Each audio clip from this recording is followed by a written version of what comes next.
দুটি পা দিয়েই সংসার চালান সাকিরুন। পা দিয়ে গ্যাস লাইট জ্বালিয়ে রান্না করা, কখনো সবজি কাটা, কখনো আবার থালাবাটি ধোয়া, এমনকি এই দুই পা দিয়েই সবজি তুলছেন তিনি। এ যেন জীবন সংগ্রামের এক অন্যরকম গল্প। জন্ম থেকেই নেই দুটি হাত। পৃথিবীতে প্রথম আলো দেখার পর থেকেই অভাবনীয় কষ্টকে সঙ্গী করতে হয়েছে তাকে। রান্না বাড়া সবকিছু আমি ওই পা দেখো, মাছ কুচা, তরকারি সবকিছু।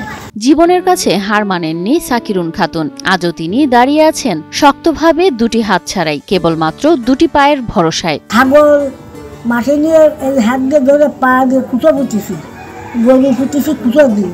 যশোরের অভয়নগরের প্রত্যন্ত গ্রাম সিঙ্গারি, সেখানেই থাকেন ৬৫ বছরের সাকিরুন। ছোটবেলায় বুঝতেই পারেননি যে তার জীবন হবে অন্যদের চেয়ে আলাদা। আমার দুটো হাতের একটা হাত না, হাতের মধ্যে এইটুকানি হাত, এই ছাড়া আমার কিছু নেই।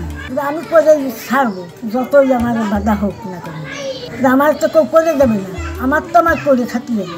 সাকিরুন কখনো স্কুলে যাননি, দুই পা না থাকায় বিয়েও হয়নি তার। তবু শিখেছেন কিভাবে লড়াই করে বাঁচতে হয়। কারোর সাথে খাই না, আমার যা সাহায্য করে আমি তার খাই।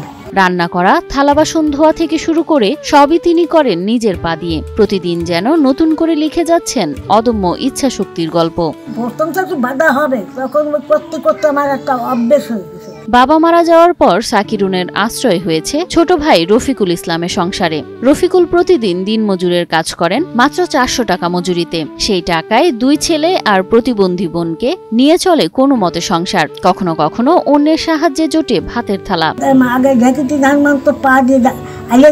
তবুও সাকিরুন কখনো হার মানেননি। ভাইয়ের ছোট ছেলে স্কুল পড়ুয়া আলী বাদশার সঙ্গে গল্প খুনসুটি করে সময় কাটান তিনি। তার একটা বাচ্চা আছে, সেই বাচ্চা গেলে আমার পাবে, আমি সারা খাই না, আমি তার মানুষ করেছি। ছোটবেলা তার মাকে ভেঙে চলে গেছে, আমি তার মানুষ করেছি। মনের কষ্ট বুকে চেপে আজও সকল কাজ দুই পায়ে করে দিব্যি দিন কাটাচ্ছেন সাকিরুন।